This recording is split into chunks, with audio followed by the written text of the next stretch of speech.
Allahumma amin insyaallah. Dan tentu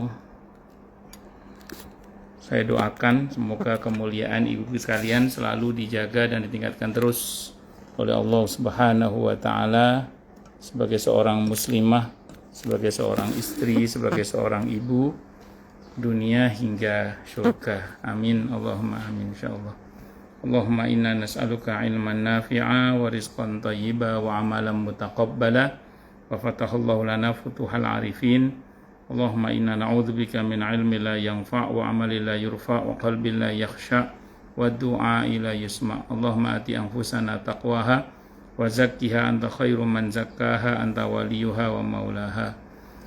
Amin Allahumma amin insyaallah. Dan wabil khusus segenap pengurus majelis taklim Ittaqi Tafuzi yang semoga pengurusnya dan jamaahnya semua pengurusnya semoga selalu semuanya dalam naungan rahmat, barokah, perlindungan serta bimbingan Allah Subhanahu wa taala. Amin Allahumma amin insyaallah. Ini Uni gabung nih. Monggo kalau mau salam sama Uni. Assalamualaikum warahmatullahi wabarakatuh. Bismillahirrahmanirrahim. Halaman berapa sekarang, Bu? 190. Sebentar.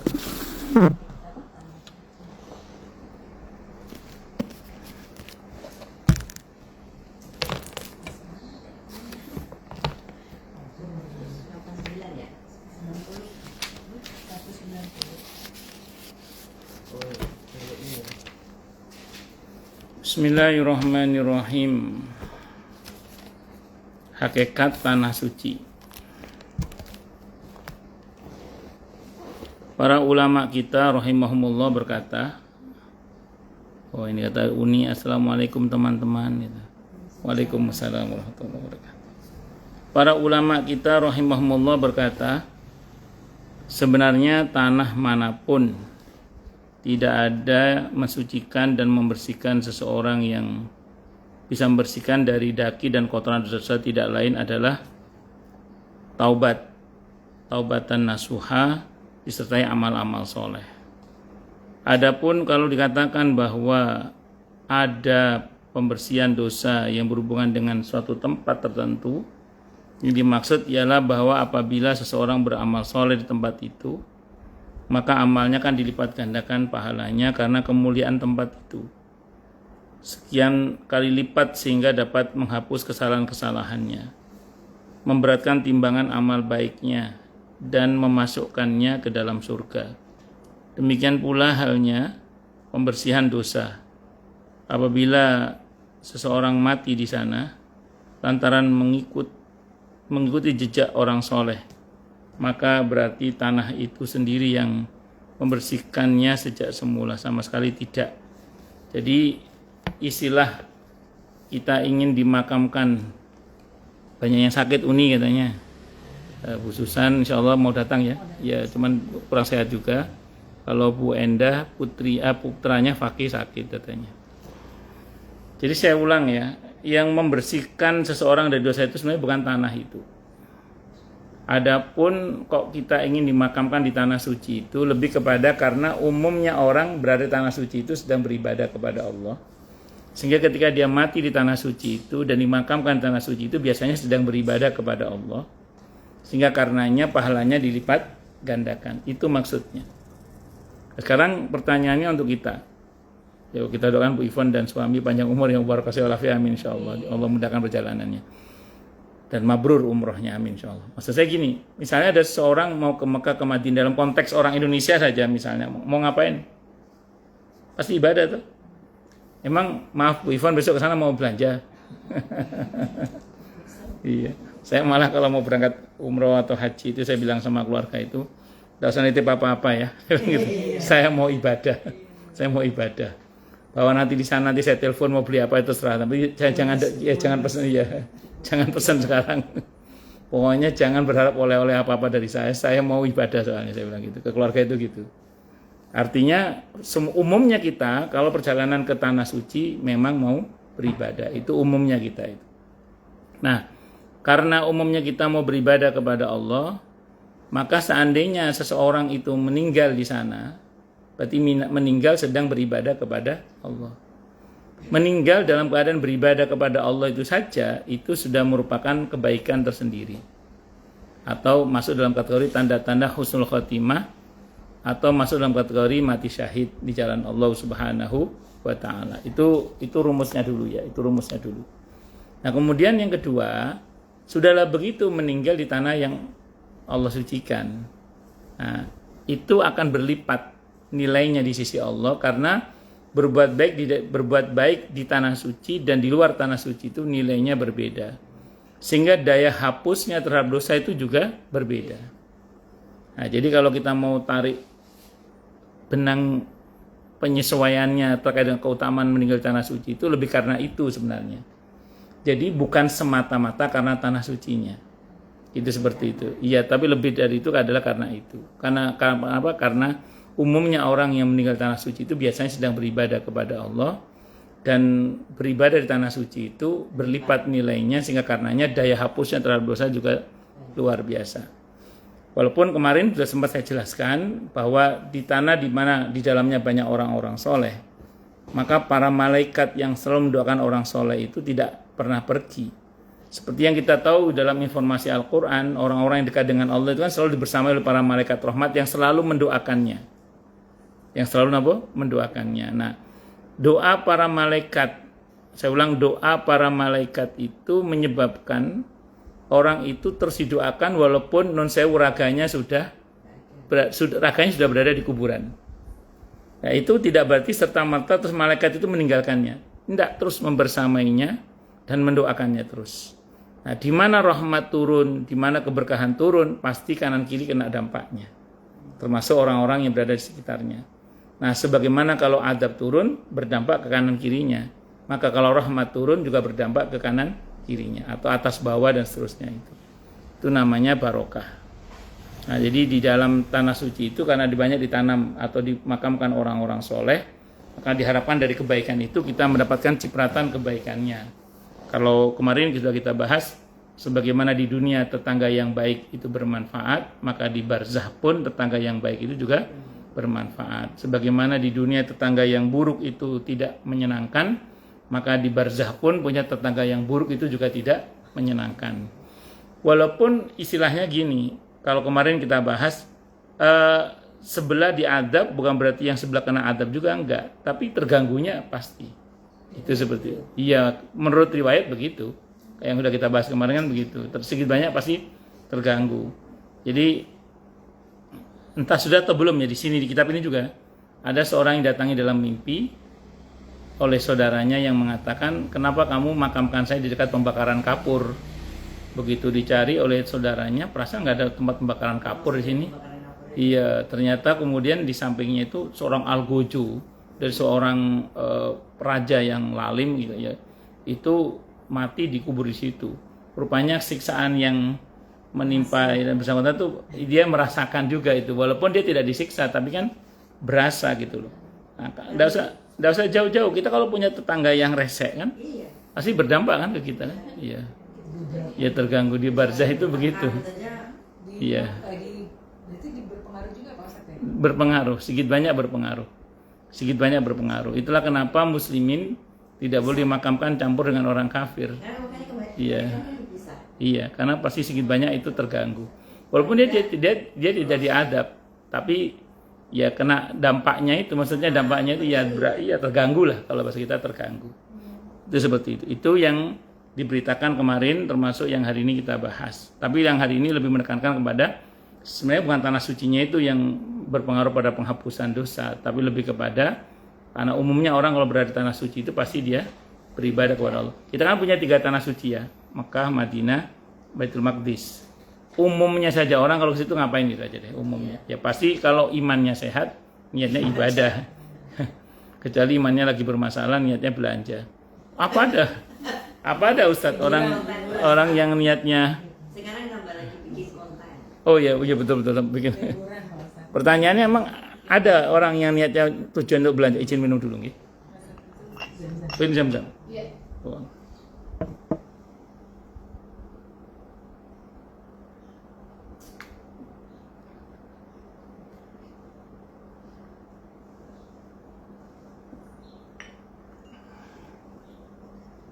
Alhamdulillah. Nah, jadi misalnya gini apa namanya?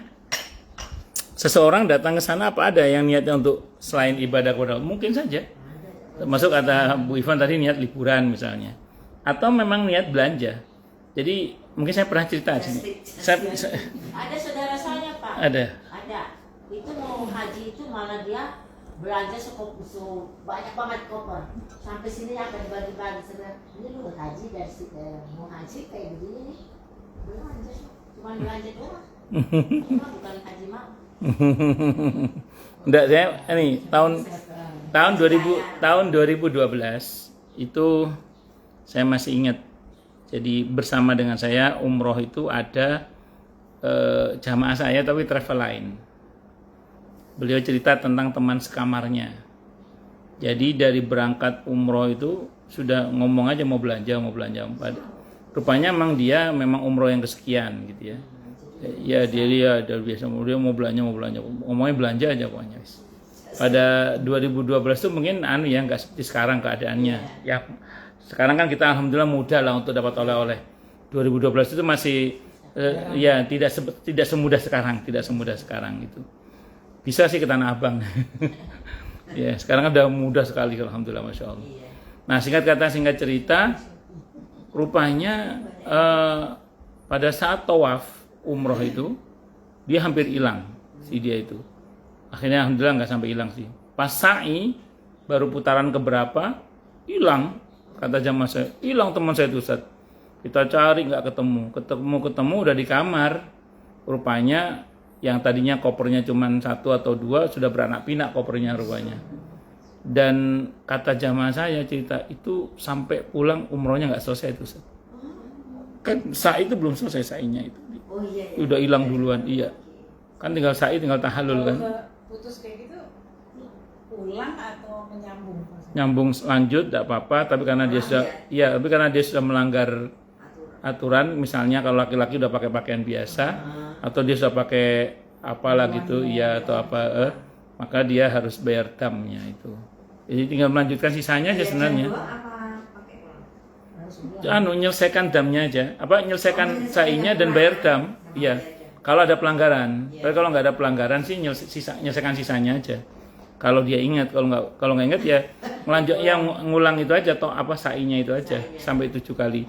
Kan dia itu berapa kali yang hilang itu. Jadi pas tawaf hampir hilang, nggak hilang. Nggak niat dari awal lagi. Maksudnya, oh bukan, menyelesaikan sisanya aja. Kan dia belum tahallul Bu. Kan selama dia belum tahallul berarti dalam keadaan masih ihram dia. Iya, tapi nggak ngulang dari. Oh enggak, boten.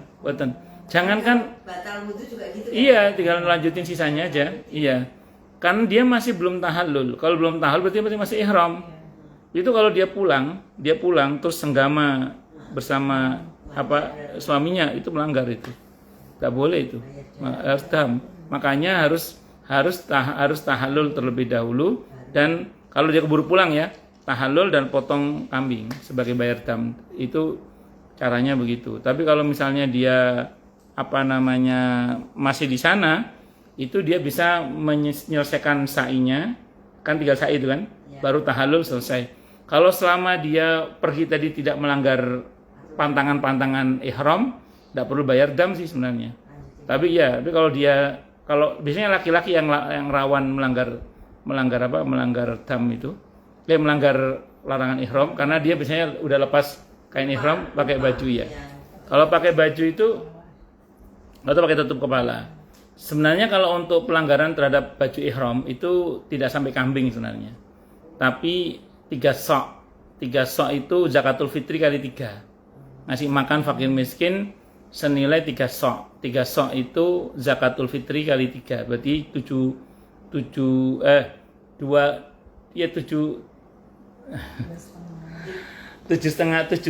kilo setengah atau 10 kilo lah biar gampang lah. Ya, 10 kilo kalau direalkan berapa gitu terserah. Biasanya sih teman-teman di sana itu untuk sekali pelanggaran pakai kurs di sana. Iya, pakai ukuran di sana. Karena kan ngasih makan orang sana.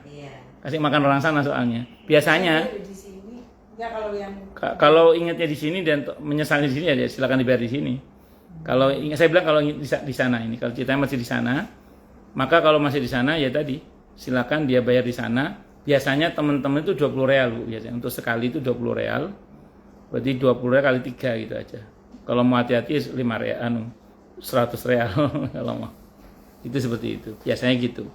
Wallahu alam bisawab. Kalau direalkan dan itu ngasih makan. Kita kasih ke fuqara masakin itu untuk sebagai ganti dari pelanggaran ihram itu. Kalau laki-laki, kalau perempuan kan memang pakainya itu kan. Dan selama dia tidak pakai wewangian, ya insya Allah sih masih bisa tinggal melanjutkan sa'inya aja. Cuman cerita jamaah saya itu sampai pulang nggak selesai itu umrohnya. Berarti dia belum tahallul. Kalau dia belum tahallul, statusnya masih muhrim sebagai orang yang ihram.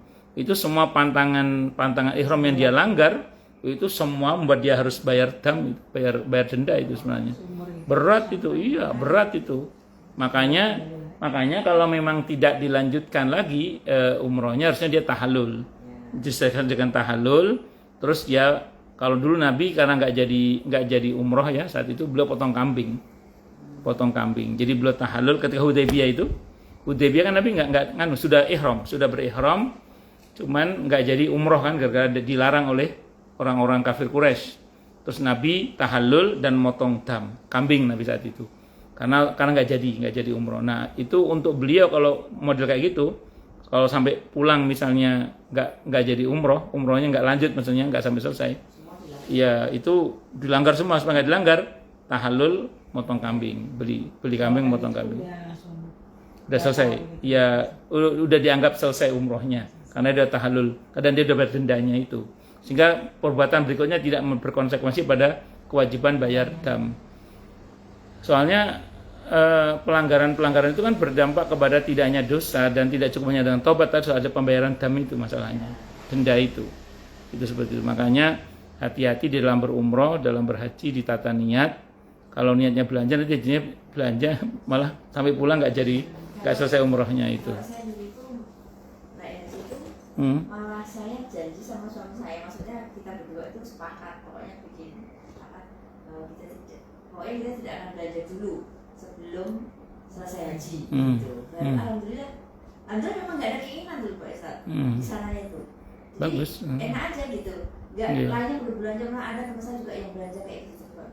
Uangnya itu semua bayar ke lift waktu itu, terus sakit, udah main lama nggak keluar, udah menopause, keluar lagi, akhirnya nggak bisa umroh. Wadah akhirnya terakhir nunggu dia doang diantar tuh. Tapi ifadah udah udah. Kalau ifadah yang penting kan ifadahnya itu. Kalau wadah kan bisa tidak dilakukan. Kerjaannya tuh buka amplop gitu tuh. Kalau untuk belanja itu memang dia itu aku doa mau kabri boleh nggak Pak Edi? Ya boleh, mau doa pas juga boleh. Masa itu sampai sini doanya minta kabri sih saya gitu. Enggak, aku pengen nggak tahu sekarang udah bisa kabri enggak.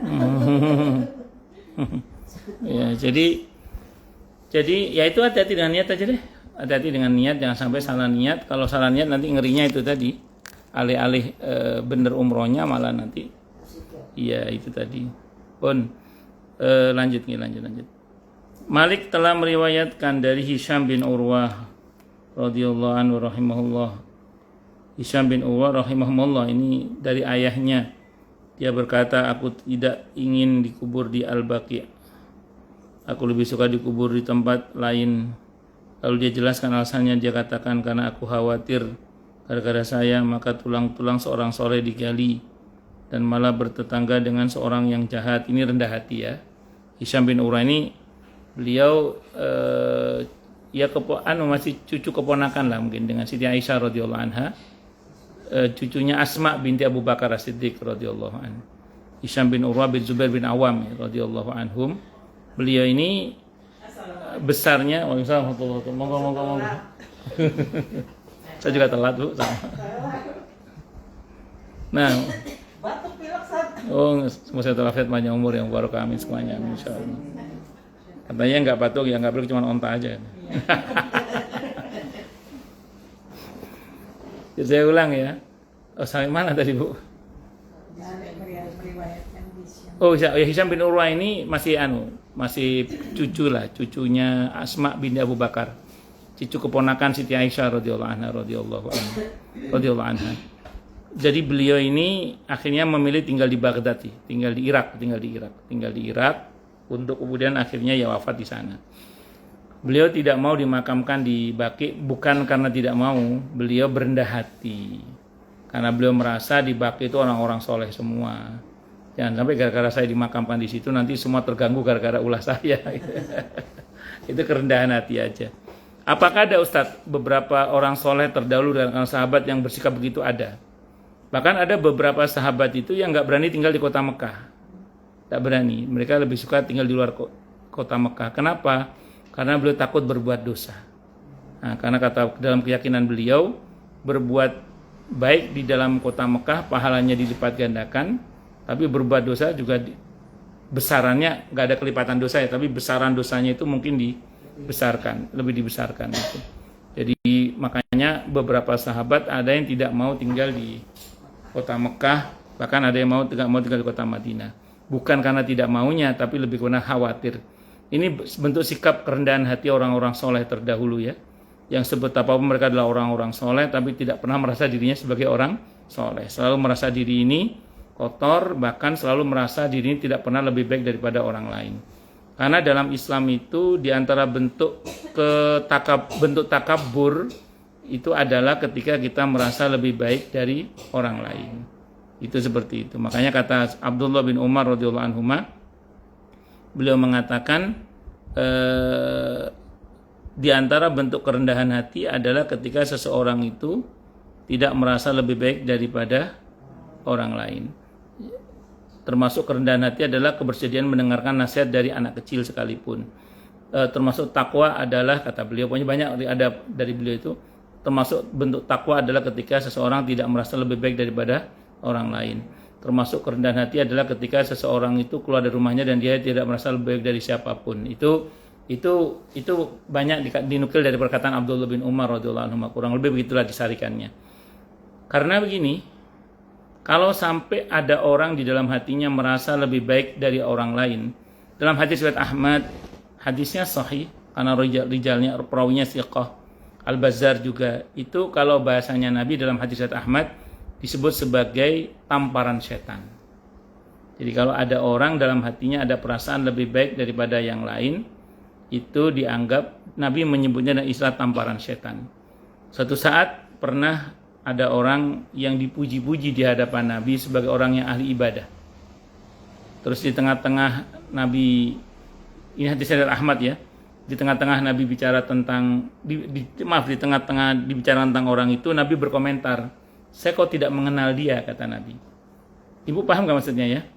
Ibu tahu siapa yang bernama Uwais Al-Qarni radhiyallahu anhu. Tinggal di Yaman, Nabi tidak pernah ketemu fisik, tapi Nabi kenal gak? Jadi harusnya kalau kesolehannya tembus langit, Nabi mengenal harusnya. Bisa dipahami ya maksudnya? Tapi ini ada orang terkenal ahli ibadah, tapi Nabi tidak mengenal. Kata Nabi, saya kok tidak kenal, berarti amalnya tidak melangit. Ya, ini hadisnya sekarang Sahih riwayat Ahmad, Al-Bazzar juga hadisnya sahih.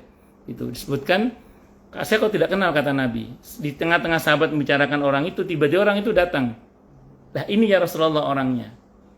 Kata Nabi, tidak tampak aku lihat kesalehan dalam wajahnya. Yang aku lihat adalah justru tamparan setan di wajahnya. Kata Nabi, suruh dia menghadap ke saya. Akhirnya dia menghadap kepada Nabi, dan Nabi bertanya kepada orang itu, benarkah kamu berkata dalam hatimu bahwa tidak ada orang yang lebih baik daripada kamu? Dia bilang benar. Jadi dia dalam hati dia ada perasaan bahwa kenapa? Ujub, betul. Jadi dia merasa bahwa tidak ada orang yang lebih baik daripada dia. Bahkan orang yang beramal seperti dia pun tidak akan, dalam keyakinan dia tidak akan masuk surga kecuali dia. Paham maksudnya? Dia tidak hanya takabur, tapi dia ujub dan takabur sekaligus. Itu bab tentang ujub, bab tentang takabur. Itu namanya tamparan setan. Makanya gini Bu, kita nggak usah jauh-jauh orang lain ya. Kita ngeraba diri kita sendiri aja ya. Ngeraba diri kita sendiri aja. Ketika misalnya saya misalnya sebagai seorang ustadz merasa lebih baik daripada jamaah misalnya, maka sampai situ saja udah tamparan setan itu udah di situ. Nah, terus gimana ustadz? Kan kadang kita namanya manusia ya, kadang kita oke. Sebenarnya gini. Seperti halnya riya, sum'ah, ujub itu, semualah takabur juga. Itu kadang lalu lalang di hati kita itu. lalu lalang di pikiran kita. Prinsipnya cuma satu sebenarnya, jangan pernah sepakat dengan semua bisikan itu. Jadi misalnya contoh ya, misalnya ketika ibu dibuat merasa lebih dari yang lain, terus ibu merasa kagum dengan diri sendiri, apalagi sampai kemudian disertai dengan merendahkan orang lain, maka satu hal yang perlu kita sadari adalah kalau kita terlena ya emang soleh saya gak begitu kita ngomong kayak gitu, ya sudah berarti kita kena sudah, itu kena tamparan setan itu. Tapi ibu pernah gini nggak? Kita ngelawan, pernah ya? Atau kita gini, enggak. Saya ini bisa karena dipisahkan oleh Allah. Saya ini hebat karena kalaupun orang bilang saya hebat karena dihebatkan oleh Allah. Enggak, saya ini enggak bisa kecuali karena Allah. Semua Allah. Kita akan gitu. Allah Maha tahu kita berjuang. Allah Maha tahu kita berjuang melawan semua itu, dan Allah tahu kita tidak bersepakat dengan bisikan setan tentang ujub itu. Kalau itu yang kita lakukan, insya Allah kita tidak termasuk yang kena tamparan setan itu.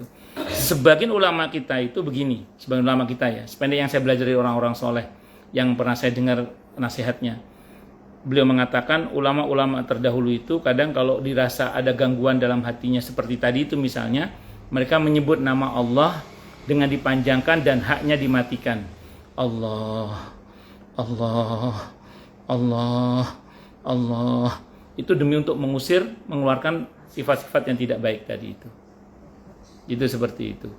Nah, ada yang mengatakan orang tadi itu yang Nabi bilang itu yang dikenal dalam hadis Sahih Muslim namanya Dzul Khuwaisir itu. Yang menjadi cikal bakalnya kelompok namanya Khawarij. Khawarij itu kelompok, kalau bahasa kita sekarang kelompok takfiri lah, yang gampang mengkafirkan sesama Islamnya hanya gara-gara beda pendapat, atau hanya gara-gara menurut dia orang Islam itu pelaku dosa besar menurut dia sehingga dikafirkan. Maka kita tahu ketika Khawarij itu muncul, yang dikafirkan nggak tanggung-tanggung. Sekelas Sayyidina Ali bin Abi Thalib radhiyallahu anhu dikafirkan, sekelas siapa namanya itu Muawiyah bin Abi Sufyan juga dikafirkan. Apalagi sekelas kita yang ecek-ecek ini, Allah, ibu. Sifat dasar manusia itu kan memang ya sebagian besar ujub lah ya. Betul. Jadi kadang-kadang kan bohong lah kalau dibilang kita dipuji orang kita gitu kan masalah. Tapi kadang-kadang gini, saya pernah dengar gitu, katanya kalau itu hanya di hati tidak terucap gitu, itu masih apa ya maksudnya? Belum dicatat sebagai dosa. Iya gitu. Terus yang pertama itu, yang kedua kalau misalnya ada terbesit itu terus alhamdulillah aku gini gitu, tapi ada ucap zikirnya gitu, bahwa itu astagfirullah, itu alhamdulillah, masya Allah gitu. Tapi itu bisa meruntuh salah satu meruntuhkan ya sebenarnya. Yang pertama gini, yang dimaksud bahwa tidak tercatat dosa itu kalau misalnya yang bersangkutan itu dalam hal ini berkaitan dengan niat, itu tidak tercatat sebagai dosa memang kalau sebagai niat. Tapi kalau perbuatan hati seperti takabur itu kategorinya perbuatan hati, itu sudah berdosa. Ujub itu sudah perbuatan hati, itu sudah berdosa. Walaupun nggak diucapkan. Iya, karena itu bukan niat, itu perbuatan hati sudah. Kalau niat itu hadisnya muttafaqun alaih Bukhari Muslim. Kalau baru niat itu bisa diampuni, bukan diampuni, tidak ada catatan dosanya memang. Nah, tapi kalau sudah perbuatan hati kayak hasud, dengki, itu jelas hadisnya kan akan merusak amal sebagaimana api membakar kayu yang kering itu. Nah, jadi ujub, riya, sum'ah dan lain-lainnya itu penyakit hati yang merupakan perbuatan hati, dan itu dosa hati memang. Makanya Nabi menyebut dengan istilah syirik kecil. Itu yang Nabi khawatir dari umatnya kan. Nah, berbeda dengan niat. Kalau niat kan dalam hati, saya mau nyolong misalnya, saya mau naudzubillah ya, mau yang nggak bener lah gitu. Itu kalau tidak dilakukan tidak ada catatan dosanya. Itu satu dulu. Jadi kalau sudah ujub, kalau sudah takabur, sudah hasud, berdosa sudah. Itu dulu Bu ya. Nah, berbeda dengan begini Bu. Begitu dia menyadari ada ujub dan dia berjuang untuk memerangi, untuk mengeliminir ujub dalam hatinya, entah dengan istighfar, entah dengan mengalihkan dengan alhamdulillah, memuji Allah bahwa ini semua karena Allah. Nah, itu yang saya bilang tadi, berarti kita telah tidak sepakat dengan bisikan setan itu, dan itu yang selamat. Makanya ketika iya, itu yang diapresiasi oleh Allah, tidak akan dicatat sebagai dosa. Justru ini orang, ini hambaku sedang berjuang melawan semua itu dan tidak sepakat dengan semua itu. Sehingga insya Allah, saya ulang, insya Allah kalau itu yang kita lakukan itu tidak akan menjadi tamparan setan. Tapi kalau kita menikmati tadi, saya contohkan tadi misalnya, begitu ada ujub merasa diri, ya, itu kemudian dan dia menikmati itu dan dia sepakat dengan itu, ya itu sudah menjadi ujub namanya. Tapi itu pun kalau begitu kita menyadari, kita bertobat, astagfirullah. Aduh, kenapa tadi? Misalnya gitu ya, misalnya gitu. Insya Allah ya, tidak hanya diampuni oleh Allah, bahkan pahala yang hilang gara-gara ujub tadi, insya Allah kembalikan lagi. Itu yang saya bilang di surah Al-Furqan ayat 70 tentang tobat itu kan, illa man taba wa amana wa amila amalan sholiha fa ulaika yubaddilullahu sayyiatihim hasanat. Kecuali orang-orang yang mau bertobat, beriman dan beramal soleh, mereka itu akan diganti oleh Allah keburukannya dengan kebaikan-kebaikan. Itu seperti itu Bu yang saya tahu. Wallahu a'lam bishawab. Nah, saya ingin tegaskan gini ya. Ini gini. Hari-hari ini saya nggak tahu ibu-ibu mengalami apa tidak ya, atau pernah baca apa tidak gitu. Ada beberapa orang itu nulis status begini. Ini kalau kata orang-orang psikologi itu bagian dari cara mengobati kekecewaan dalam hati atau apalah istilahnya itu. Apa namanya itu? Self apa gitu, saya nggak ngerti itu.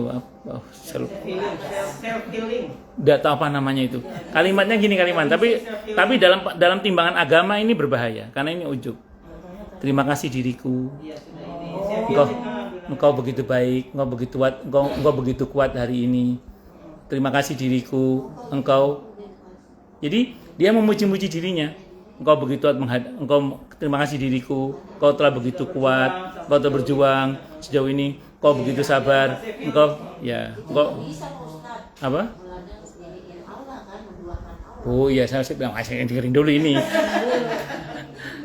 Sebagian orang menganggap itu apa ya gitu, istilah psikologinya itu apa gitu. Itu bagian dari, pokoknya itu bagian dari mengobati apa gitu dalam ilmu psikologi. Tapi dalam pandangan agama itu penyakit itu.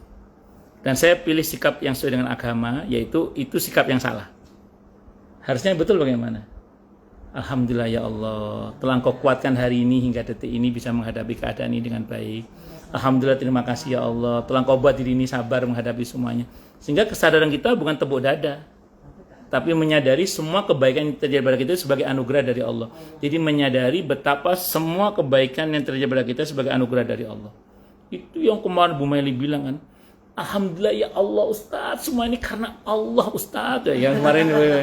Nah, itu tidak ujub sama sekali, itu tidak ada masalah. Harusnya begitu. Jadi kalimatnya dirubah, jangan menggunakan kata-kata terima kasih diriku, engkau begitu kuat hari ini, engkau begitu kuat, engkau begitu baik, engkau begitu pokoknya dia memuji-muji diri sendiri. Itu dalam ilmu psikologi katanya apa gitu ya, tapi dalam pandangan agama itu salah. Dan itu penyakit hati itu. Nah, yang betul adalah kalau kita gunakan kalimat yang mirip tapi yang benar itu adalah alhamdulillah ya Allah, terima kasih hingga detik ini Kau buat diri ini kuat. Alhamdulillah, terima kasih ya Allah, hingga detik ini Kau kuatkan diri hamba ini untuk menjalani semua ini dengan sabar.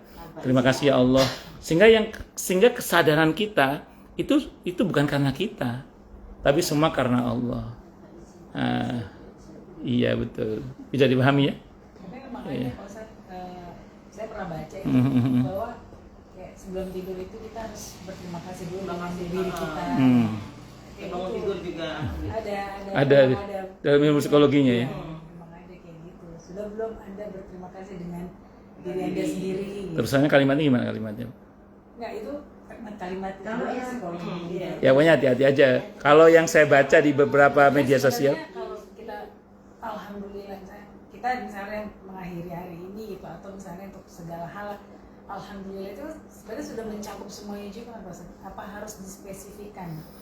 Tidak harus sih, cuman maksud saya gini Bu, kalimat yang tadi saya baca itu, yang saya sebutkan tadi itu kan itu ada di medsos. Saya nggak tahu Ibu pernah baca nggak ya? Iya, terima kasih diriku, engkau telah begitu kuat, terima kasih. Iya, maaf ya kalau sependek yang saya pahami itu ujub, dan itu penyakit itu. Kalimat seperti itu loh ya. Akan berbeda kalau begini. Alhamdulillah terima kasih ya Allah, hingga detik ini telah Kau berikan hamba ini kuat. Alhamdulillah terima kasih ya Allah, hingga detik ini Kau berikan hamba ini kemauan dan kemampuan untuk menghadapi semua ini dengan baik dan benar. Terima kasih Allah. Jadi alhamdulillah ya Allah. Jadi kepada Allah itu. Kalau yang saya pahami sih begitu. Gak tahu gimana Bu? Apa tuh sekali-kali jangan ngirim Al-Fatihah hanya kepada orang lain. Oh gitu. Kalau itu konteksnya mendoakan ya. Tidak ada masalah. Mendoakan diri sendiri. Iya, tidak ada masalah. Enggak apa-apa. Tidak ada masalah. Yang sering saya baca mah itu. Pegang dada tadi terus baca Al-Fatihah. Ya kalau itu tidak ada masalah. Saya juga pernah dengar itu. Ya kalau itu nggak ada masalah sih. Kita Fatihah itu kan ruqyah ya. Meruqyah di sini itu yang saya maksud itu ketika kita berstatement dengan statement yang sifatnya itu memuji diri sendiri. Kita pada baca kan Iya. intinya menurut mereka itu untuk membangun diri kepercayaan. Gitu. Kadang-kadang kita kan merasa nggak berharga, merasa tersia-sia. Jadi kita Tapi harusnya Bu kesadaran ini dibangun itu bukan kesadaran bahwa kita yang hebat. Harusnya Allah gitu diarahkan. Berkaca kalau nggak kita menulis apa-apa kelebihan kita gitu. Jadi untuk membangun kepercayaan diri seperti itu mereka.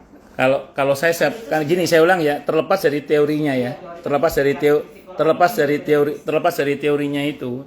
teorinya para psikolog itu, saya hanya bisa berkata begini, bahwa pada prinsipnya ketika kita tidak fokus kepada Allah, itu rawan kepleset menjadi ujub atau takabur. Kalau saya pribadi malah berani memandang bahwa pilihan kata seperti itu masuk dalam kategori ujub, dan itu penyakit hati. Kalau saya pribadi Bu ya, kalau saya lebih suka menggunakan sependek yang saya pahami, dalam pandangan yang saya pahami, harusnya diarahkan kepada Allah semua.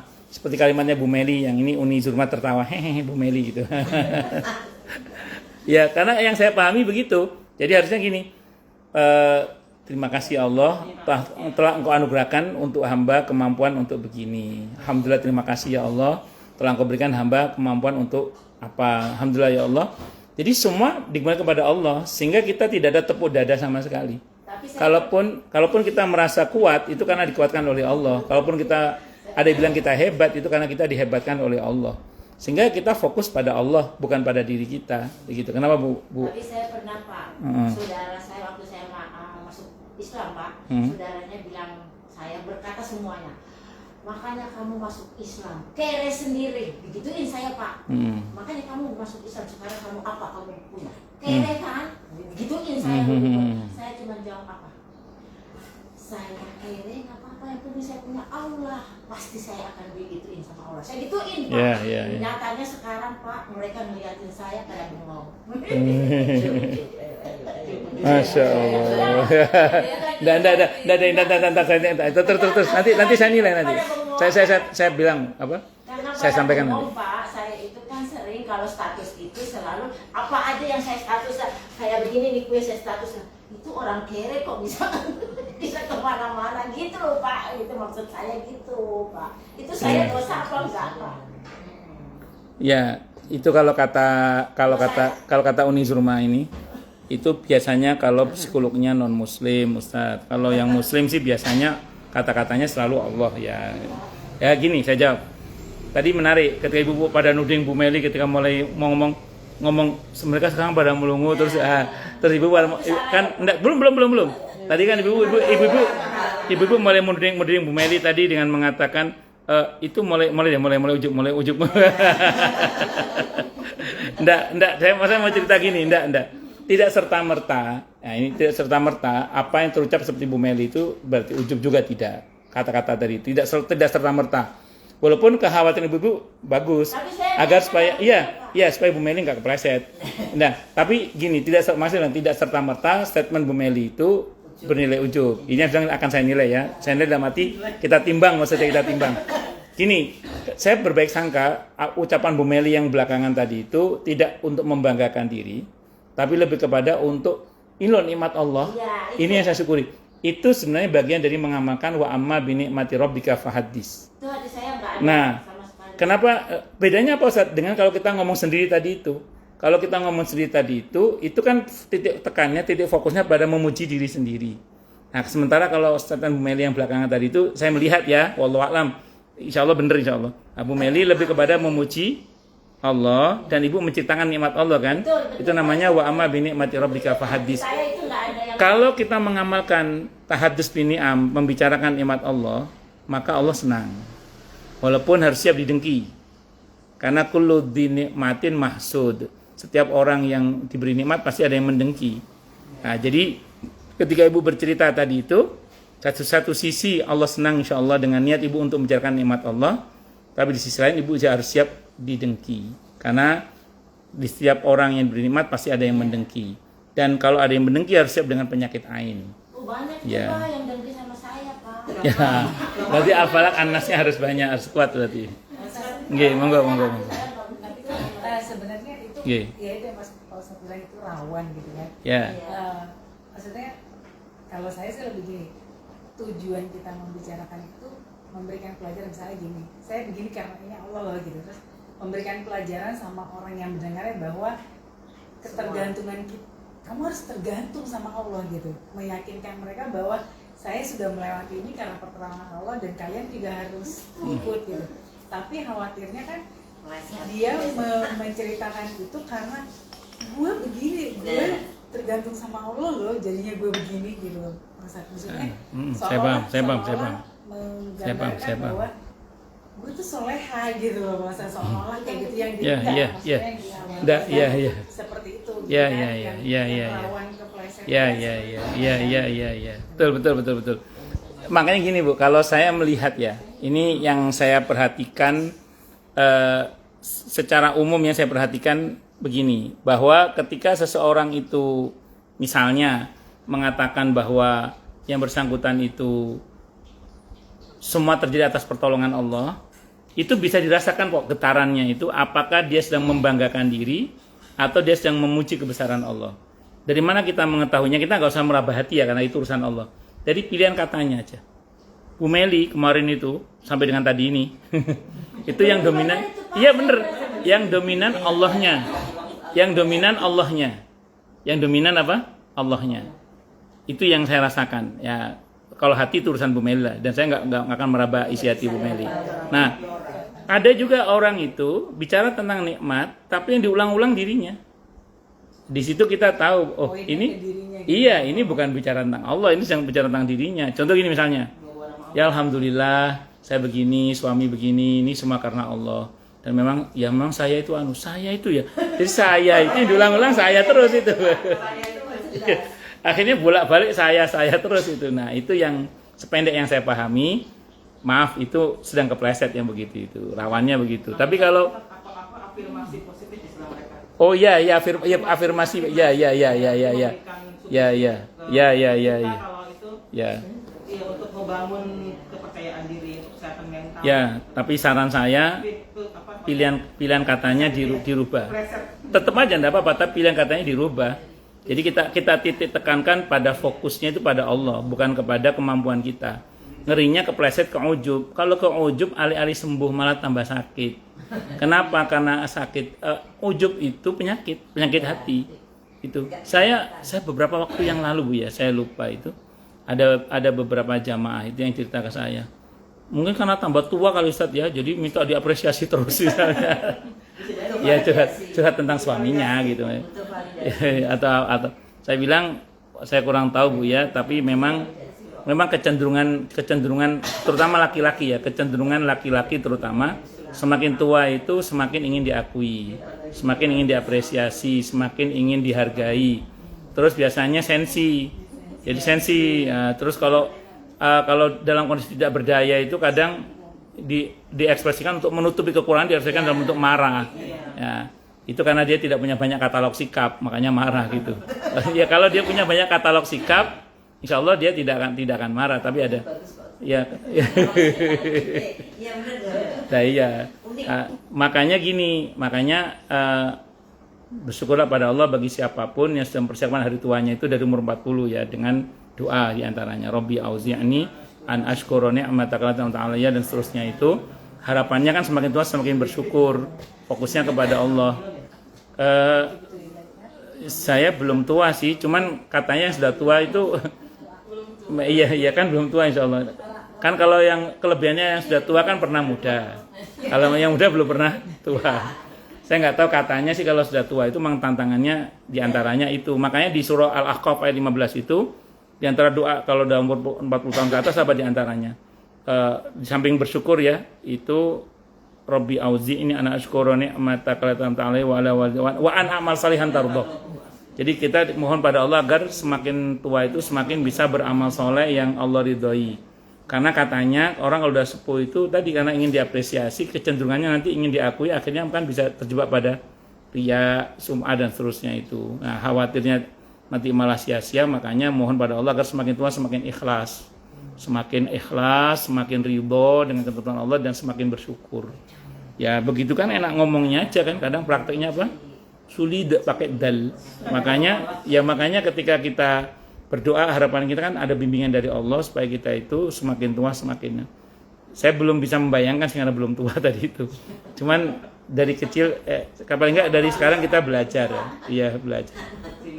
Masa tapi kan ada tua fisik, ada tua. Saya ikut saya karena saya belajar terus jadi kan. Iya. Kalau jatuh kan Dewasa tidak erat hubungannya dengan jumlah usia ya. Ya, boleh. Boleh. masih muda. Ya, boleh. Usia hanya angka. Karena kita di sini nggak ada 4 bulan. Iya, masih 17 semua ya. Oke. Kalau 50 tahun. Iya. Oh, sama dengan kalau saya berhadapan sama Uni di rumah. Sama Uni kan saya kadang sering lupa kalau Uni udah. Karena Uni kan orangnya gini. Tahu? Enggak. Oh, enggak dong ya. Apalagi Umar. Apalagi kalau lihat Bu Meli ya Pak Ustadz. Iya. 12 tahun. Lebih energik Pak Ustadz. Iya, Masya Allah. Barakallahu fikum. Barakallahu. Oke. Baik, silakan yang mau tanya dulu deh. Tinggal dikit ya. Ketentuan ini berlaku pada tanah mana saja, semuanya sama. Dan dengan demikian, berarti anjuran mengubur mayit di tanah suci bukan hal yang disepakati semua ulama. Bahkan terkadang seorang lebih baik dikubur di dekat kerabatnya, saudara-saudaranya atau tetangganya, bukan karena keutamaan ataupun derajat tanah pekuburan itu sendiri. Ada beberapa yang ingin dimakamkan di kampungnya karena banyak saudaranya, supaya banyak yang ziarah, yang mendoakan juga misalnya. Ya itu terserah lah. Tapi intinya tanah tidak menentukan. Yang menentukan adalah amal soleh kita. Hanya di tanah suci itu biasanya kalau muslim pasti niatnya ibadah. Kok sampai meninggal di sana berarti meninggal dalam keadaan beribadah. Makanya itulah yang membuat dia mendapatkan pahala berlipat sehingga mendapat pengampunan lebih dari Allah. Itu aja sih sebenarnya. Allah a'lam bishawab. Ya monggo silakan yang mau tanya dulu. Tanya, protes, marah boleh silakan. Masalah yang lain boleh. Nggih. Siapa dulu? Yang paling muda siapa sih sini? Oh, Bu Susa. Ada 2 minggu saya. Oh, gitu. 2 minggu. Oh. Monggo silakan. Tidak berhubungan dengan tadi. Saya menanyakan tentang itu saum. Kalau kita sedang saum, kemarin pas saya saum saya terapi itu apa? Oksigen. Nah itu gimana? Yang asap bukan? Masuk oksigen. Oh, oksigen. Baik. Sependek yang saya pahami, tidak membatalkan puasa kalau yang masuk dengan sengaja itu benda gas. Jadi bukan benda cair maupun benda padat. Kalau benda cair maupun benda padat, maka dia batal. Sepakat ulama yang masuk ke 5 lubang ya. Lubang yang masuk adalah hidung, telinga, mulut, kubul dubur. Nah, kalau saya sampai masuk ke dalam ya. Nah, sementara kalau udara kayak oksigen itu tidak masuk, tidak apa-apa, tidak batal. Termasuk juga jangankan oksigen tadi itu, suntik itu loh. Kalau tidak pada lubang tadi itu aja itu tidak ada masalah. Suntik vitamin sama, tidak batal. Ada infus, ada suntik ya. Kalau suntik kebanyakan ulama sekarang mengatakan tidak batal. Suntik ya. Saya ngomong tadi, infus pasti suntik tidak batal. Kalau infus kebanyakan ulama mengatakan batal, kebanyakan. Kenapa infus kok batal? Karena sama dengan makan dan minum. Oh iya. Ya, kalau suntik vitamin atau suntik vaksin atau apa itu tidak membatalkan. Itu umumnya fatwa para ulama. Ya, kenapa? Boleh, tidak ada masalah. Nah, makanya kalau ibu kemarin terapi oksigen itu tidak membatalkan puasa karena yang masuk udara, bukan benda cair, bukan benda padat. Wallahu a'lam bishawab. Tidak batal. Transfusi tidak batal juga karena kan dia tidak sama dengan makan dan minum dan tidak melalui lubang yang dimaksud. Dibatalkan tidak ada masalah. Puasa sunnah tuh? Kalau puasa sunnah nggak ada masalah. Ya monggo Bu. Saya pernah dengar katanya memang ada beberapa pendapat arisan itu Hmm. boleh, Hmm. boleh. Hmm. Cuma yang benar-benar saya ingin tahu tuh sebenarnya arisan itu bagaimana? Misalnya contohnya tuh gini, arisan kan ada yang beralasan bahwa kalau untuk silaturahim maksudnya awalnya niatnya untuk sahur itu nggak apa-apa, biar kumpul karena itu biar daya tariknya arisan. Yeah. Kemudian misalnya ya arisan itu kan 100.000 misalnya, tapi yang misalnya 20 ditarik buat konsumsi atau buat administrasi itu gimana Pak? Baik. Sebenarnya arisan kan masuk dalam ranah muamalah ya. Kalau muamalah itu hukum asalnya adalah boleh hingga ada dalil yang melarang. Al aslu fil muamalati al ibahah hatta yadulla dalil ala tahrimiha. Hukum asalnya muamalah itu adalah boleh hingga ada dalil yang melarangnya. Jadi selama tidak ada dalil yang melarang berarti hukum asal adalah boleh. Apa sebab terlarangnya? Kalau mengandung unsur pertama maisir, unsur judi. Unsur judi. Nah, di dalam arisan tidak ada, selama tidak ada mengandung unsur judi maka dia nggak ada masalah. Dan di dalam arisan insya Allah tidak mengandung unsur judi. Kemudian tidak mengandung unsur horor, penipuan, tidak mengandung unsur yang nggak jelas ujungnya. Artinya semua anggotanya jelas. Dan insya Allah jelas dapatnya. Karena ada yang mungkin arisan yang nggak jelas misalnya. Ya misalnya. Ya contohnya ada di antara anggotanya makhluk gaib. Terus kemudian yang ketiga tidak mengandung unsur riba. Nah menarik yang terakhir ini. Yang ketiga ini. Apakah tadi yang Ibu Umi bilang misalnya apakah masuk dalam kategori riba ketika dari arisan itu ada dipotong 20.000 untuk konsumsi. Nah, baik, padahal status arisan kan hutang berantai. Statusnya adalah hutang itu. Ta'awun tapi sifatnya hutang. Nah, bagaimana kalau begitu? Memang kalau kita pakai disiplin fikih mengenai riba secara ilmu fikih klasik ya, bahwa ketika kemudian orang yang berhutang itu dituntut untuk memberikan sesuatu oleh pihak yang menghutangi, memang itu namanya riba. Jadi kalau itu merupakan tuntutan termasuk dari para pihak yang menghutangi dia, karena dia yang dapat arisan, kemudian dia harus menyediakan, harus menyediakan konsumsi dari uang yang dia pinjam itu ya, maka itu memang ada yang mengatakan itu riba. Tapi akan berbeda kalau begini. Jadi uang konsumsi itu memang dari awal dipatungan sendiri memang. Bisa dipahami nggak? Enggak patungan sendiri. Ya orang riba itu akadnya juga sepakat Bu. Masalahnya kemarin. Enggak gini. Maksud saya gini. Uang konsumsi itu diadakan sendiri aja patungan memang. Iya patungan. Patungan ini untuk nanti yang ketempatan. Ya jadi patungan aja sudah patungan itu di luar uang yang arisan itu. Arisan itu dia terima auto, tidak ada kewajiban apa-apa. Konsumsi itu hanya patungan kesepakatan di antara anggota aja. Artinya patungan biasa 20.000 itu. Tapi kalau kita ikhlas Pak, nggak usah lah pakai. Orang ngutang riba itu juga ngomongnya begitu. Iya. Itu juga berpendapat seperti Pak Ustaz tadi, maksudnya harus iuran sendiri. Iya, iuran sendiri. Jangan. Mereka itu bersikukuh bahwa ini kan sudah kesepakatan bersama. Nggak bisa begitu, karena akadnya itu. Ya udah terserah deh, saya gitu. Gimana? Iya. Saya nggak ngasih tahu. Iya, jadi nggak usah. Jadi orang yang kena arisan itu nggak usah dikenai kewajiban apapun selain dari ini sudah ada uang konsumsi kok, pakai uang ini aja. Adapun dia mau melebihkan itu terserah dia. Itu yang saya maksud. Itu. Iya bukan itu. Kalau diwajibkan nanti takutnya masuk dalam kategori riba tadi itu. Begitu Bu Meli maksudnya. Ya itu seperti itu. Nah, dan tidak mengandung unsur yang batil. Dan selama tidak mengandung unsur itu sih nggak ada masalah Yang sebenarnya. benar itu kan arisan 100 ya dapetnya 100. Iya, betul. Iya. jadi apa namanya, konsumsi itu di luar itu. Memang patungan sendiri, kesepakatan kelompok, kita akan selalu kayak SPP lah, kayak SPP gitu semacam itu. Allah a'lam bishawab. Ya udah, kalau maksudnya saya udah ngasih tahu gitu loh, tapi Nggih. ya susah kan. Nggih. Kalau saya sendirian di masjid.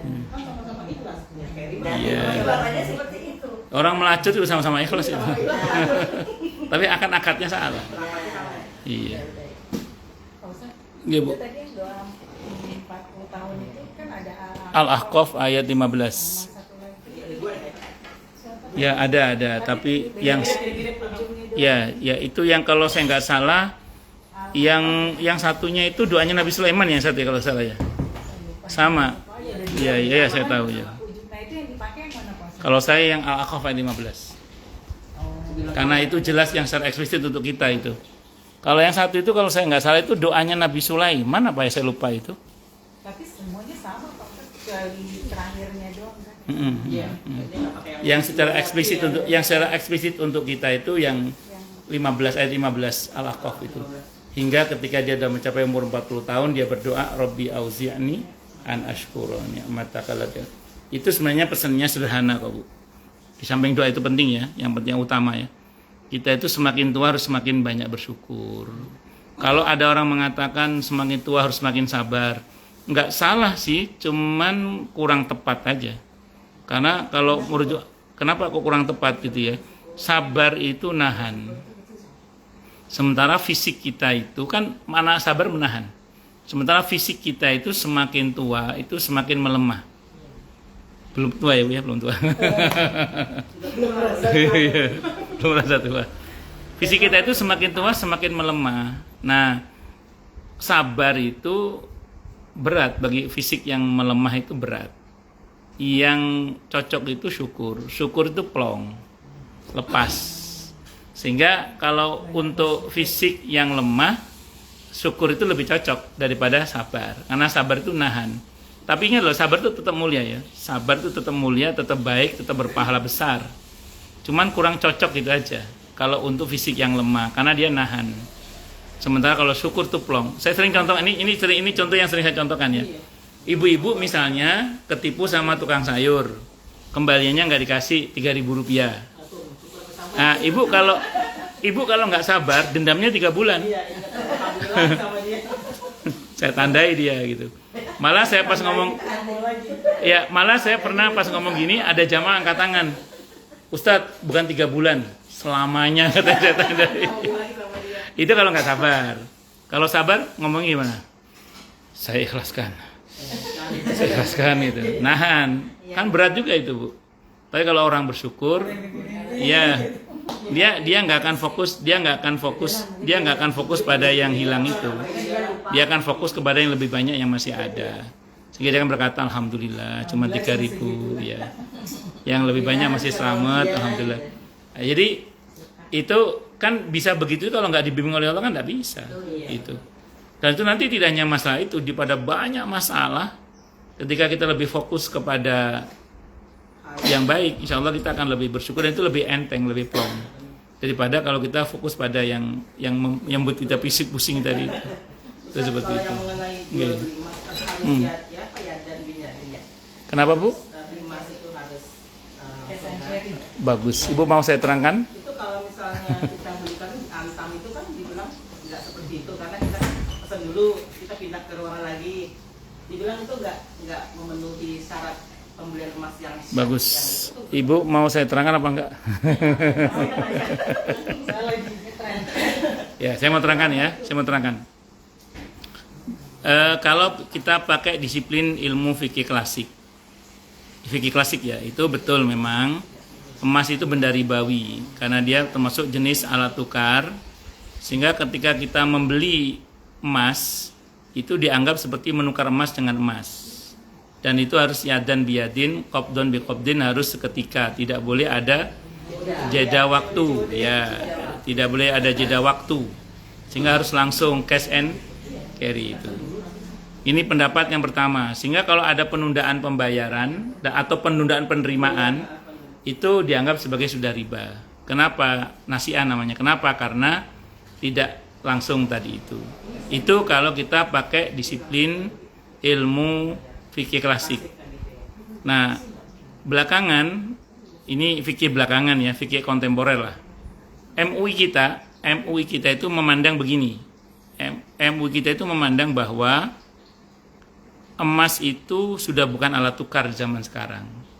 Dia sudah komoditi. Kalau komoditi berarti statusnya seperti barang yang lain gitu maksudnya. Berarti dia bisa dibeli secara cash maupun secara kredit. Ya, makanya kan beberapa lembaga keuangan syariah sekarang buka tabungan emas gitu. Karena fatwa MUI memang mengatakan emas itu sekarang sudah bukan alat tukar.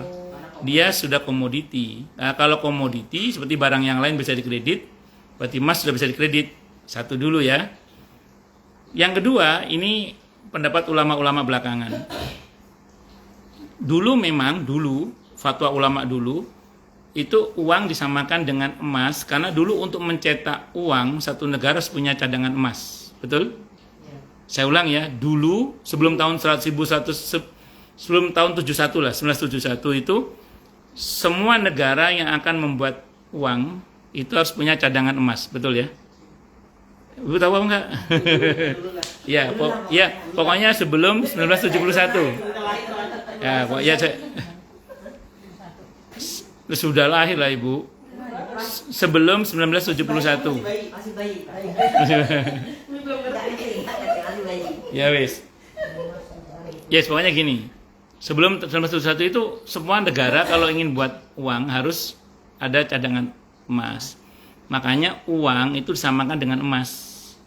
Nah, sehingga kalau orang mau beli emas itu orang itu dianggap menukar emas dengan emas. Dan itu harus qobdon bi qobdin yadan biyadin, harus langsung, tidak boleh ada cetak. Nah, sekarang ini uang sudah tidak bisa lagi disamakan dengan emas. Kenapa? Karena untuk membuat uang satu negara sekarang ini per 1971 itu tidak harus punya cadangan emas, tapi cukup punya dolar, dan dolarnya itu pinjam ke Bank Dunia gitu ya, Bank Dunia. Nah, tapi uang dolar itu nggak boleh pakai macam-macam, itu namanya kejahatan moneter namanya. Nah, berarti uang kita sekarang ini tidak bisa dikiaskan dengan emas. Uang kita sekarang ini berarti statusnya membeli emas di zaman sekarang ini sudah tidak lagi seperti membeli emas dengan emas, karena uang tidak bisa dikiaskan dengan emas, karena untuk membuat uang tidak harus ada cadangan emas sekarang, tapi cukup dengan dolar. Berarti statusnya sekarang tidak sama seperti dulu, unsur kiasnya udah nggak kena itu. Maka kalau begitu keadaannya berarti membeli emas dengan cara kredit, dengan cara tidak langsung itu sudah boleh sekarang. Kenapa? Karena kondisi uang kita sudah tidak sama dengan emas. Karena untuk mencetak uang tidak harus punya cadangan emas. Kecuali sebelum tahun 71. Nah, sebelum tahun 71 itu memang setiap negara yang akan membuat uang harus punya cadangan emas. Nah, iya berarti boleh ya, sama berarti. Digital kan ya? Iya. Punya saldo tertulis, iya. nggak pegang fisik itu boleh berarti? Ya kalau merujuk pada penjelasan ini berarti boleh. iya, betul. Sama, iya sama. Itu status hukumnya. Kecuali ibu konsisten dengan fikih klasik. Nah, yang Bu Susan bilang tadi itu ustadznya masih konsisten dengan fikih klasik. Ya. Tapi yang saya sebutkan tadi yang belakangan itu analisa MUI sama analisa fikih kontemporer. Itu seperti itu. Kalau ibu nanya ke saya, karena ini muamalah ya, saya lebih condong yang sekarang. Ya, fikih yang sekarang. Kalau saya pribadi ya. Karena apa? Karena dinamikanya. Muamalah kan dinamis kalau muamalah itu. Beda sama ibadah kan? Itu seperti itu. Ini sama yang dibilang Ustadz Erwandi Ustadz yang versi Bu ya klasik itu. Ya, tidak ada masalah, dipilih aja sih. Cuma kalau ibu nanya ke saya, karena ini masalah muamalah sehingga ada dinamikanya, kalau saya lebih condong pada fikih kontemporer sih kalau saya. Wallahu a'lam bishawab ya. Wallahu a'lam bishawab. Nggih. Nggih, Bu. Yang pertama, kalau kita mau berangkat umroh itu apa sama dengan dulu. Pokoknya apa yang dipersiapkannya gitu, itu yang pertama. Yang kedua, sekarang kan di apa area Ka'bah itu kan yang boleh tawaf di situ kan hanya yang berihram gitu. Nah, sementara kita mau kayak sunnah atau misalnya mau megang multazam segala macam. Nah, kadang-kadang kan orang untuk melakukan itu mereka berihram, sengaja berihram. Apakah itu tidak termasuk dengan kebohongan gitu, kemaksiatan bagi yang konsep? Sementara itu adalah apa namanya ibadah suci yang kita lakukan. Terus yang ketiga bayar dam. Nah, dam itu kan sebenarnya pelanggaran umroh itu atau haji itu kan yang tahu kan karena diri kita sendiri. Nah, kalau kita tidak melakukannya gitu, kita diem aja gitu puasa, itu apa berlaku itu juga? Bagus. Saya jawab. Yang pertama gini Bu, yang pertama wasiat atau tidak wasiat. Dulu para sahabat itu main ceret aja bikin wasiat. Bikin wasiat. Nah, Abdullah bin Umar selalu menyimpan wasiatnya di sakunya atau di bawah bantalnya. Jadi kalau ibu nanya apakah perjalanan umroh disunahkan untuk membuat wasiat, saya jawab iya. Ya wasiat nggak harus ditulis sih, cuma direkam juga boleh. Ya dilisankan. Pesankannya semoga mama dan papa baik-baik saja. Tapi seandainya terjadi apa-apa pada mama, pada papa, ya ini wasiatkan. Ya, pertama wasiat takwa ya, wasiat takwa. Berikutnya ya terserah ibu wasiat. Itu satu. Nah, dulu saya masih ingat Allahyarham buyut saya sebelum haji yang dimana beliau meninggal. Beliau bilang sama kakek saya Allahyarham, baik, iki kata abah gak, kata bapak gak balik maneng iki. Kayaknya aku gak pulang lagi. Aku titip mbokmu ya, aku tetap titip ibumu ya, dulurmu yang rukun gitu. Itu dulu itu. Jadi ya kalau ibu nanya apakah disunahkan, satu dulu ya. Yang kedua berkenaan dengan apa? Ihram. Sebenarnya gini Bu, bohong dan tidak bohong itu kembali pada niatnya sih menurut saya. Jadi kalau memang dia pakai pakaian ihram itu tidak untuk mengelabui tapi lebih kepada karena memang dia lagi pengen pakaian ihram aja, bahwa nanti dia dianggap ihram itu terserah orang yang anggap. Jadi dia niatnya tidak untuk mengelabui. Enggak, dia lagi pengen pakai kayak pakaian ihram aja. Misalnya pengen tawaf terus pengen ke multazam gitu. Iya, kan ibu pakai pakaian ihram kan? Niatnya apa? Niatnya kan ya aku lagi pengen pakai kain ihram aja. Enggak niat ngelabui siapa-siapa. Aku lagi pengen pakai kain ihram aja. Iya, niat itu aja. Jadi kembalikan kan Allah ya kan wa innamal likulli imri'in ma nawa. Setiap orang mendapat apa yang dia niatkan. Jadi saya nggak niat ihram, saya juga nggak niat ngelabui. Saya cuma pengen niat pakai bajunya aja, pengen baju gitu aja. Ya sudah, nanti dia bawa kemudian petugasnya menyangka dia ihram, itu urusan petugasnya, bukan urusan dia. Itu seperti itu. Jadi kalau menurut saya sih kembali pada niatnya. Kalau saya pribadi Bu ya kalau misalnya maaf ibu sama bapak merasa pekewo, ya tidak apa-apa, silakan umroh di lantai atas itu aja, tidak ada masalah. Iya silakan kalau iya. Iya. Kita ikut rombongan nggak bisa gitu kan. Iya. Kadang-kadang kita pengen berkali-kali ke sana gitu loh. Iya, terus akhirnya pakai pakaian ihram itu kan. Tidak ada masalah kalau saya. Kembali ke niatnya aja. Jadi iya betul, niatnya jangan niat mengelabui. Niatnya iya, tapi terbisi dalam hati aku pengen. Iya enggak apa-apa. Iya enggak apa-apa. Kan niat ibu tidak mengelabui. Niat ibu saya pengen sholat situ dan saya nggak boleh masuk dan saya tidak boleh masuk kecuali pakai pakaian ihram ya. Saya pakai pakaian ihram dan niat pokoknya jangan niat mengelabui enggak. Iya, jadi nggak niat mengelabui bukan. Karena kita nggak akan bisa masuk ke situ kecuali pakai pakaian ihram. Ya kita pakai pakaian ihram, tapi kita nggak niat mengelabui. Dia pengen pakai aja. Bahwa kemudian orang nyangka kita ihram itu urusan dia, urusan kita gitu loh, Bu. Paham? Iya, betul. Itu seperti itu. Kan ini misalnya Saudi punya aturan begitu. Rasulullah juga punya aturan kan? Tidak boleh, itu Nabi pesan kepada juru kuncinya Masjidil Haram saat itu, tidak boleh seseorang itu melarang orang kapanpun sholat di Masjidil Haram. Nah, berarti kalau misalnya kita berusaha untuk tetap masuk, kita melaksanakan amanah Nabi kan untuk itu. Saya kira itu wallahu a'lam bishawab, tidak ada masalah. Ya justru yang melarang itu yang salah sebenarnya. Tapi saya paham maksudnya kan untuk anu kan. Iya saya paham tujuan untuk itu. Kehati-hatian ya saya paham. Makanya saya ulang, menurut saya kembali pada niatnya. Jadi jangan niat mengelabui, jangan. Enggak, saya niat pengen sholat di situ. Nah, karena saya ke situ nggak boleh kecuali harus pakai ini, saya pakai ini aja. Nah, karena pakai ini ya terserah, bahwa orang mau nganggap kita ihram terserah dia. Yang penting kita nggak niat ngelabui, jangan niat mengelabui, jangan. Itu yang kedua nih. Yang ketiga, pelanggaran terhadap ihram, pelanggaran ihram itu tidak semuanya membatalkan ihram. Beberapa itu mengurangi kesempurnaan saja. Makanya kan pelanggaran ihram itu bertingkat dendanya itu. Kebanyakan sih kecil ya, tidak ada yang besar. Bahkan tadi terkait dengan pakaian ihram saja itu dianggap pelanggaran yang tidak terlalu berat sebenarnya. Pelanggaran berat itu misalnya melanggar mikot. Itu baru pelanggaran berat, itu kambing itu. Terus kemudian senggama suami istri, itu sapi malahan kalau untuk haji. Pelanggaran itu harus sapi. Terus kemudian apalagi? Ya dan jenis itulah. Kalau yang lain-lain kayak rambut, mungkin nggak sengaja, asal jangan sengaja menjambar rambut ya. Misalnya nggak sengaja tercabut atau apa, ya sudah sedekah aja ngasih makan. Nih sedekah ngasih makan. Kan kita kadang-kadang kan ngelap tangan gitu. Ya. Kan. Terus kita nggak tahu tisu itu. Ya, itu kan nggak sengaja toh? Gitu. Ya yang penting kita nggak sengaja aja.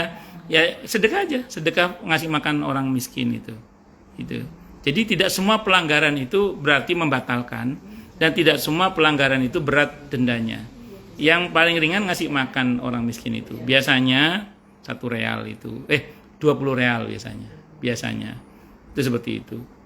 Wallahu a'lam bishawab. Sama ini Pak Ustaz. Kadang-kadang kan kita bukan kita sih, saya sih sama suami gitu Pak Ustaz. Kita juga nggak apa-apa Bu.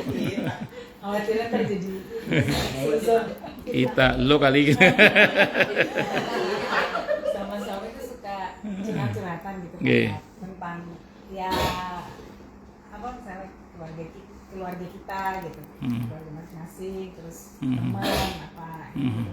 Nah itu termasuk gibah nggak sih? Soalnya enggak, maksudnya kalau saya merasa gini kan, beliau itu amanah dan beliau itu tidak, insya Allah tidak menyebar. Tapi kadang-kadang ada hal-hal yang kita tuh pengen curhat gitu. Ya, saya paham. Baik. Saya mau terangkan dulu gini. Baik. Sharing. Nah.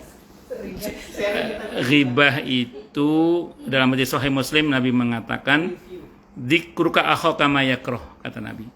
Kamu menceritakan tentang saudaramu yang kalau itu diceritakan di depan dia nggak suka. Itu namanya ghibah. Nah, berarti kalau andekan itu diceritakan di depan saudara ibu tidak suka, berarti itu ghibah. Sampai situ dulu ya. Ghibah. Ini penting untuk kita pahami supaya kita nanti tidak merasa berbuat benar padahal kita salah. Itu dulu. Paling enggak kita beristighfar lah. Satu dulu ya. Nah, sekarang gini, bagaimana hukumnya kalau dalam konteks seperti Bu Ivon atau seperti ibu-ibu yang serupa dengan Bu Ivon yang notabene menceritakan masalah yang menceritakan saudaranya kepada suami dalam rangka untuk ya kadang ini ya tahu apalah gitu. Ini rumusnya. Enggak ini rumus. Kata Imam Nawawi ghibah itu haram. Kecuali kata Imam Nawawi ghibah itu haram. Belum selesai. Kata Imam Nawawi ghibah itu haram kecuali ada kemaslahatan yang lebih besar yang dituju. Saya ulang ya, ghibah itu haram kecuali ada kemaslahatan yang lebih besar yang dituju. Apa di antara ini supaya ibu tahu, supaya ibu nanti niatnya ditata niatnya. Nah, apa di antara kemaslahatan yang lebih besar dituju yang dibolehkan orang menggibah? Ketika dia membutuhkan nasihat, ketika dia membutuhkan solusi, ketika dia meminta fatwa misalnya. Contoh kasus di masa Nabi. Sofiyah radhiyallahu anha, istri Nabi, itu pernah curhat sama Nabi tentang beliau dibully oleh madunya. Oh, kamu Yahudi. Menceritakan itu ghibah enggak itu? Ghibah itu. Karena kalau itu diketahui oleh para madu yang lain pasti marah kan. Nah, tapi itu Nabi tidak mengatakan jangan cerita ghibah, enggak. Kenapa? Karena Nabi tahu Siti Sofia lagi mencurahkan persoalannya dan butuh jawaban dari suaminya, butuh solusi dari suaminya. Satu. Jadi niatkan ibu kalau cerita sama suami, niat untuk minta nasihat dari suami atau minta itu penting itu penting. Yang kedua, Untuk ya. menyampaikan apa Ustaz? Nggak. Yang kedua, kalau Nabi tidak mendengarkan istrinya, terus istrinya cerita ke orang lain, itu lebih berbahaya. Jadi itu namanya apa, Bu? Darul. Suaminya dosa, Pak. Makanya darul mafasid muqaddamun ala jalbil masalih. Itu rumusnya. Menolak keburukan itu lebih diutamakan daripada menarik maslahat. Jadi kalau sampai kemudian tidak didengarkan curhatan istri, terus istri curhat ke orang lain itu lebih berbahaya. Jadi suaminya tanggung dosa, Pak. Kita Bisa, makanya dosa masing-masing sih. Makanya suami harus seperti customer service. Dia harus mau mendengarkan curhatan istrinya. Karena gini, kalau itu tidak dilakukan, khawatirnya nanti dia cerita ke orang lain itu lebih berbahaya. Maka dibuatlah istri itu lebih nyaman cerita kepada suami. Jadi kalau konteksnya itu, maka Nabi tidak melarang. Nabi mendengarkan dan Nabi memberikan solusi. Nah, memberikan solusi itulah yang menjadikan dia itu lebih maslahat daripada sekedar ghibah itu sendiri. Nah, makanya kalau ibu misalnya melakukan hal itu, pertama tata niatnya untuk sharing kepada suami. Siapa tahu suami ada solusi atau ada nasihat atau ada penguatan dari suami. Nah, itu satu. Ya, itu satu dulu. Yang kedua, ya daripada saya cerita ke orang lain, mending ke suami. Dan itu kalau akan lebih berbahaya kalau itu diceritakan ke orang lain. Apalagi ibu tahu bahwa suami tidak ember kan, suami tidak. Pak, cerita sama orang lain itu enggak di mana-mana, Pak. Kayak gini nih, kayak Kita gini. mau bahas. Dosa, Pak. Betul halus. Dan salah kadang-kadang Nggih, nggih. istilahnya perempuan itu kan apa semua diceritain ya. Iya, iya. Apa sedikit karena memang Iya. kadang-kadang saya kan untuk kehadiran saya kadang-kadang diem gitu kalau terus sampai rumah. Memang suami buat bahan tabungan gosip. Memang nggak ada niatan, cuma pengen keluar aja gitu. Tahu nggak gini. Malah kadang-kadang anak-anak tuh saya Kayak dosa ya, Pak. mama bergibah sama papa gitu. Tapi cuma udah terus dan suaminya cuma dengerin aja gitu. Nggak ada apa gitu. Terus kalau masalah keluarga gitu, saya cerita itu saya selalu bilang gini.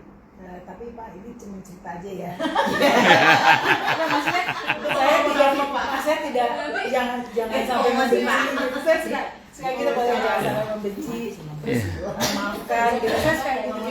Ya, insya Allah itu ujung yang baik itu. Itu ujung yang baik itu. Betul. Lah, makanya gini, ketika Siti Sofia radhiyallahu anha curhat, Nabi pungkasi dengan perkataan apa? Mau nggak saya kasih solusi? Supaya jadi nasihat. Supaya jadi akhirnya tidak lagi ghibah. Kalaupun ghibah dimaafkan karena ada nasihat di ujungnya. Sama dengan ibu, tapi saya cuma cerita loh Pak ya, tapi jangan dianu. Itu lebih kepada kan dipungkasi dengan ya, tapi kalau bisa dari awal ditata niatnya aja. Tata niatnya aja, ya. Misalnya kita curhat sama anak tentang suami, suami curhat sama anak tentang istri. Jadi muter aja. Tapi jodoh belum. Ini kata Uni Zurma ini. Waktu rehla kemarin Susan ceritain saya ngorok mas suaminya Ustadz katanya. Kalau ngorok mas semua orang kalau ngorok. Itu mah gak gitu ya. Tapi kan nggak ada niat menjelekkan. Lucu-lucuan. Ya kalau saya secara pribadi kadang kalau istri agak ngomel itu saya kasih modal istri itu. Kalau istri mulai ngomel saya kasih modal supaya dia nggak ngomelin saya. saya kasih umpan. Ya ngomentari orang tapi supaya dia nggak ngomel. Supaya dia kenal ya. Tapi yang saya umpankan orang yang memang semua orang tahu sehingga membicarakan tidak ghibah. Tuh, betul. Ya itu. Dia bisa artis, bisa politisi. Iya, supaya dia nggak ngomelin saya. Karena saya tahu jatahnya itu kan 20.000. Iya. Supaya nggak mengarah ke saya arahkan ke yang lain. Tapi insya Allah sih kalau ngobrolnya selalu saya puncai dengan itu buat pelajaran buat kita. Pelajaran buat kita. Jangan sampai kita seperti itu. Itu seperti Allah alam. Dan memang sebagian dari kehidupan berkeluarga itu ya omongan yang nggak jelas itu memang. Iya. Untungnya ada hadis Nabi yang mengatakan begini. Semua bentuk semua bentuk permainan itu atau sendaguro atau apa itu semuanya tidak ada pahalanya kecuali memanah, berenang dan bercanda dengan keluarga. Jadi kalau kita ngomong ngalor ngidul nggak jelas itu, kalau sama istri, sama suami, sama anak kedabrus ngalor ngidul itu bercanda banyak itu berpahala itu. Tenang ya. Yang penting jangan maksiat ya itu aja. Makanya saya ulang tadi supaya nggak jadi maksiat ditata niatnya. Jadi kalau bisa ibu tata niatnya lebih kepada karena sharing aja. Kadang kalau saya pribadi itu merasa perlu menceritakan ke istri itu agar kalau suatu saat terjadi apa-apa itu istri tahu, oh ini model orang seperti ini, dia begini. Nanti kalau saya ketemu sama orang ini harus begini, harus pikir bagaimana gitu. Itu lebih kepada gitu aja sih. Tapi memang untungnya Karena itu muamalah ya. Suami, para bapak-bapak, para itu kalau diajak hibah itu memang nggak mau. Maksudnya langsung Iya, ikan diam aja, diam doang. ikan gitu. Nah, Nggak apalagi mau. suami saya Umi baru saya apa udah nggak usah cerita. Nggak boleh. Menyakitkan itu Iya, menyakitkan. makanya saya cerita lagi sama saudaranya. Tuh, Pak Ustadz, makanya dicerita keluar. Tapi nggak mau nangis. Enggak. Kalau saya secara pribadi itu merasa istri mau ngomong apa saja. Kalau saya pribadi itu merasa perlu mendengarkan. Karena dalam hati saya apa? Jangan sampai nanti dia cerita ke orang lain. Nah, dia dengar tapi nggak ada jawaban. Ada jawaban Pak dia apa? Emang ibu perlu jawaban. Tahu solusinya. Itu satu. Dan jangan sampai bisa, kalau saya sebagai suami ya, jangan sampai istri itu sakit hati. Karena kalau dia sakit takutnya banyak yang jenguk gitu. Anaknya kena ibas. Soalnya gimana Pak Ustadz sekarang udah 24 jam. Dia lagi ya. Dia lagi temen dia lagi. Dia teman kita. Iya. Ngomel. Siapa lagi kalau nggak sama dia? Curhat. Udah ya udah. Curhat mak pensiunan gitu. Iya. Ada lagi atau cukup? Cukup dulu ya, kita tutup dengan hamdalah. Alhamdulillahirabbil alamin. Semoga kajian kita bisa bermanfaat, mubarakah fi dini wa dunya wal akhirah untuk kita, keluarga kita dan seluruh umat Islam semuanya, dan mudah-mudahan kita semua dijadikan oleh Allah sebagai orang-orang yang sukses dunia akhirat, selamat dunia akhirat, bahagia dunia akhirat, dan dipermudah urusan kita oleh Allah fi dini wa dunya wal akhirah. Semoga Allah limpahkan hidayah selalu untuk kita, semoga Allah tingkatkan selalu hidayah untuk kita, dan semoga Allah berikan hidayah untuk siapapun yang melihat kita. Subhanakallahumma bihamdika asyhadu an la ilaha illa anta astaghfiruka wa atubu ilaik. Sallallahu alaihi Muhammad wa alihi wasallam. Saya mohon maaf. Wassalamualaikum warahmatullahi wabarakatuh. Waalaikumsalam.